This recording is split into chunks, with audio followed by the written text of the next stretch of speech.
네, 여러분 안녕하세요. 예, 요즘 우리나라가 부동산 문제가 굉장히 심각하죠.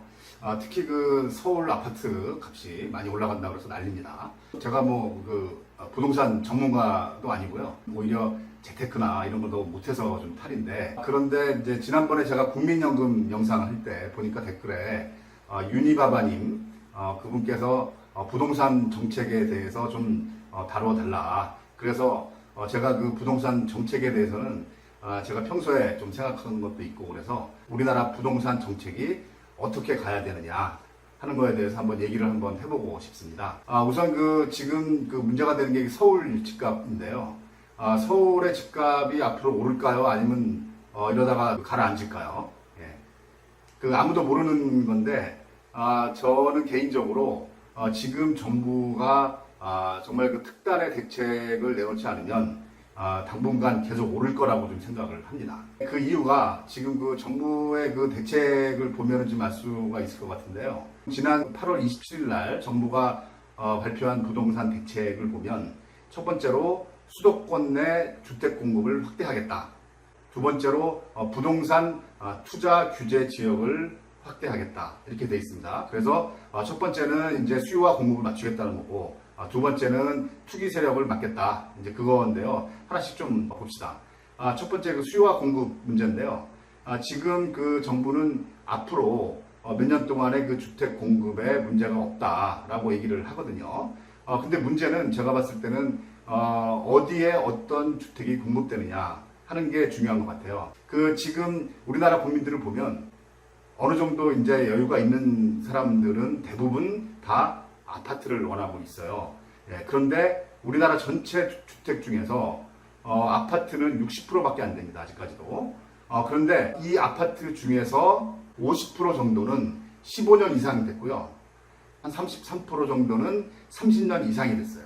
30년 넘고 이런 아파트들은 주차하기도 어렵고요. 춥고, 심지어 40년, 50년까지는 아니지만 40년, 45년 넘은 이런 아파트들은 녹물도 나와요.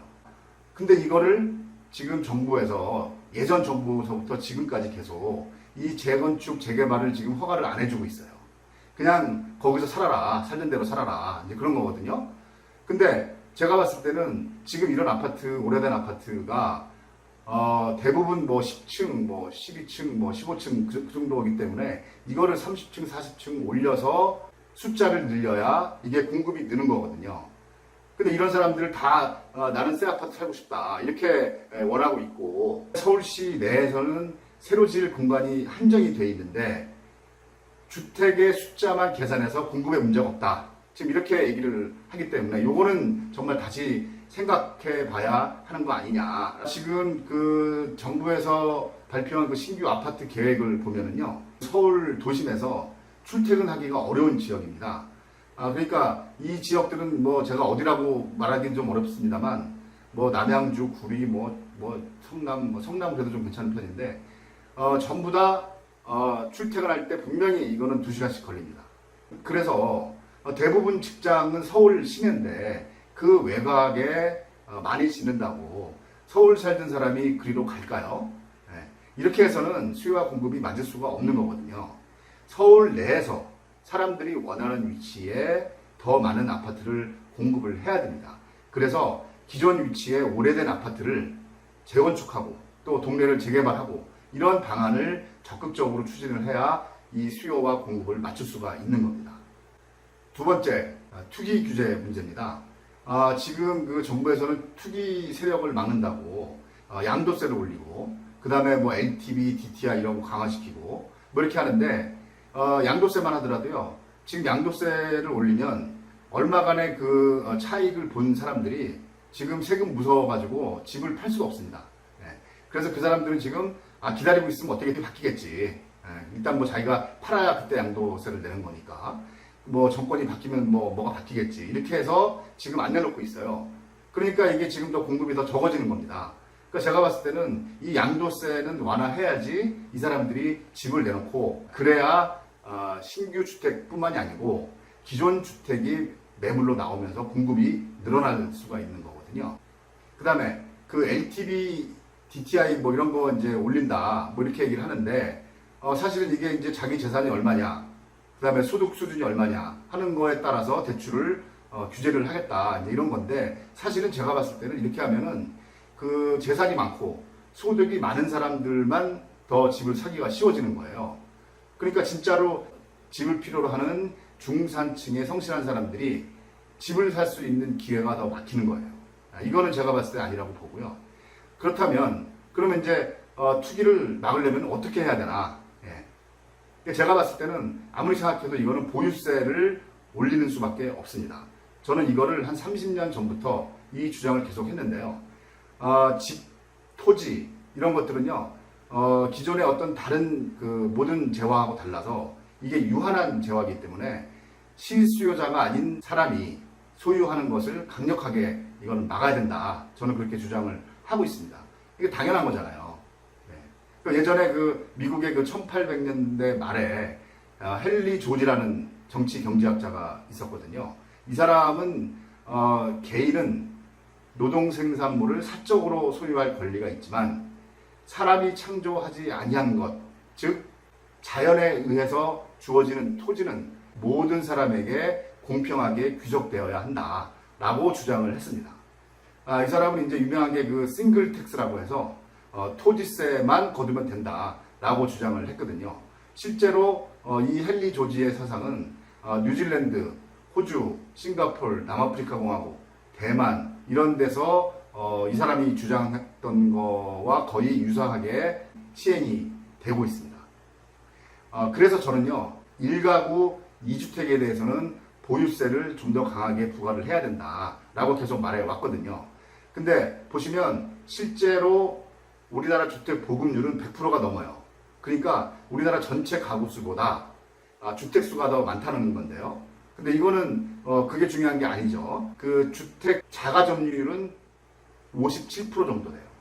그리고 특히 서울은 이 주택 자가 점유율이 42%밖에 안 됩니다. 그러니까 서울의 58%는 다 남의 집에 산다는 거거든요. 이게 문제라는 거죠.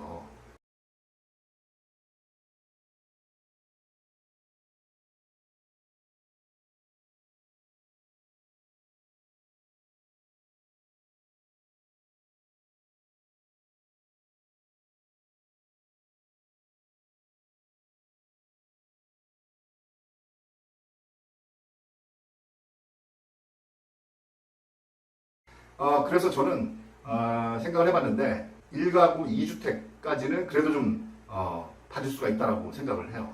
그러니까 뭐 예를 들어서 뭐 부부가 서로 다른 지방에서 일을 한다든지 아니면 그 부모 집을 내 이름으로 해야 되는데 따로 살아야 된다든지 아니면 뭐 이사가는 도중이라든지 여러 가지 그 사정이 있을 수가 있습니다. 1가구 2주택까지는요. 이것은 사유시장하고 사유재산권을 보호하자는 취지인 거죠. 만약에 2주택부터 어떤 규제를 강하게 하면 이거 위헌이다 어쩌고저쩌고 말이 굉장히 많을 거예요. 이거는 좀 부딪힐 확률이 굉장히 많고요. 그래서 저는 1가구 3주택부터 이거는 강하게 때려야 된다. 이거는 제 개인적으로도 이거 용서가 안 됩니다. 이게 투기가 아니면 뭐가 투기입니까 도대체? 우리나라 그 헌법 23조 1항에 보시면 모든 국민의 재산권은 보장이 된다.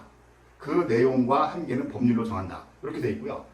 그 2항에 보시면 재산권의 행사는 공공복리에 적합하도록 하여야 한다. 이렇게 되어 있습니다. 여기 딱 걸리는 거죠. 1가구 3주택은요. 제가 그 헌법 학자는 아니지만 요 2항을 강조를 하고 싶어요. 그러니까 우리나라 같이 이렇게 좁고 정말 이렇게 수도권의 거의 반의 인구가 살 정도로 밀집된 나라에서 토지나 집을 한 사람이 정말 심하게 많이 소유한다. 이런 거는 막아야 되는 거 아닙니까? 그 당장 우리 집 그 아파트에 보시면 제가 오늘 그래서 물어봤어요. 그 주차장이 유한하잖아요. 그러면 거기에 그러면은 그 한 대 주차하는 사람도 있고 2대 주차하는 사람도 있고 3대, 4대 주차하는 사람도 있는데 그 비용은 얼마를 내야 되냐 이렇게 물어봤더니 한 대까지는 무료고 2대는 3만 원을 냅니다. 그리고 3대는 8만 원을 내고요. 4대는 18만 원을 내야 됩니다. 지금 이렇게 돼 있잖아요. 이게 주차장이 유한하니까 당연히 2대, 3대, 4대는 누진해서 돈을 더 내야 되는 거거든요. 그게 맞다라고 저는 생각을 합니다. 그래서 저는 이 1가구 3주택 이상 이 사람들을 왜 그냥 내버려 두는지 옛날부터 정말 이해가 안 갔어요.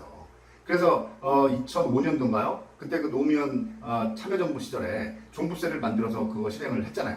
그러니까 뭐 사람들 뭐 그것 때문에 뭐 엄청 뭐 난리 치고 뭐 정말 그 온갖 그 막 그 비난과 욕설이 난무를 하고 그랬다가 결국은 이명박 정부가 들어서면서 이거를 완전히 그냥 유야무야 시켜 버렸잖아요. 그 당시에 그 2008년도에 그 종부세를 완화를 시키려고 그때 이제 뭐 모두 없애고 전부 다 이제 거의 다 없애버렸는데 그 종부세를 완화하는 것에 대해서 그 당시에 국민들은 여론조사를 해보니까 66%가 반대를 했어요. 그러니까 사람들의 지금 3분의 2는 이거 종부세 하는 거 맞다 이렇게 생각을 한다는 거거든요.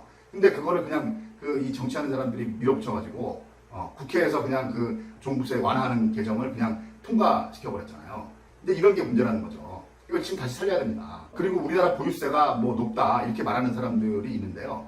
요거는 뭐 1대1로 따지긴 어려워요. 각 나라마다 그 보유세가 어떤 형태로 돼 있고 뭐 소득공개는 어떻게 해주고 뭐 이런 게 다 이제 다르긴 한데 제가 그 찾아보니까 일단 그 우리나라 전체 부동산의 자산 총액 대비 보유세 거치는 그 비중이 0.16%인데 OECD 평균을 똑같이 계산을 하면 0.33%. 그러니까 우리나라가 보유세 내는 게 다른 나라에 비하면 지금 반밖에 안 된다. 그 한 나라의 부동산 경기라든지 부동산 수준이라는 거는 상당히 중요하고 경제적으로도 상당히 복잡하죠. 뭐 사람마다 말이 틀리고.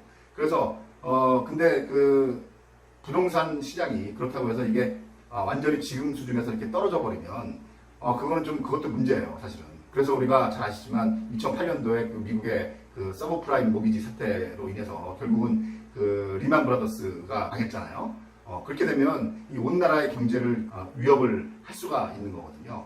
그래서 우리나라도 당장 이 집값이 뭐 너무 많이 떨어지거나 폭락을 하게 되면은 지금 그 대출 받아서 집 마련한 사람들 진짜 막막해지고 잘못하면은 그 일부 은행이 무너지면서 도미노 현상으로 우리나라 전체 경제가 이게 흔들릴 수가 있습니다. 그러니까 이게 조심스럽게 해야 되는 건데 그래도 원칙은 원칙대로 상식대로 했으면 좋겠어요. 그렇기 때문에 집값은 지금 상태에서 앞으로의 그 물가 인상률 대비 더 오르지 않게 그렇게 해서 세금으로 조정을 해서 이게 연착륙을 시켜야 되는 거고요. 더 중요한 것은 우리나라 전체 국민들이 부동산으로 해서 돈을 벌겠다. 부동산 불패 이런 인식을 빨리 없애줘야 돼요. 근데 그거를 지금 정부에서 이거는 지금 해야 된다라고 지금 봅니다. 제가 결론적으로 정부가 지금 해야 될 게 첫째로 정부는 그 서울 시내의 재건축, 재개발 이런 거를 적극적으로 추진해서 공급을 늘리고 그 다음에 양도세를 낮춰야 됩니다. 두 번째, 1가구 3주택 이상에 대해서는 이거를 국민 여론을 좀 조성시켜서 보유세를 완전히 강력하게 적용시키고 이번 기회를 통해서 투기 세력을 완전히 근절시켜야 됩니다.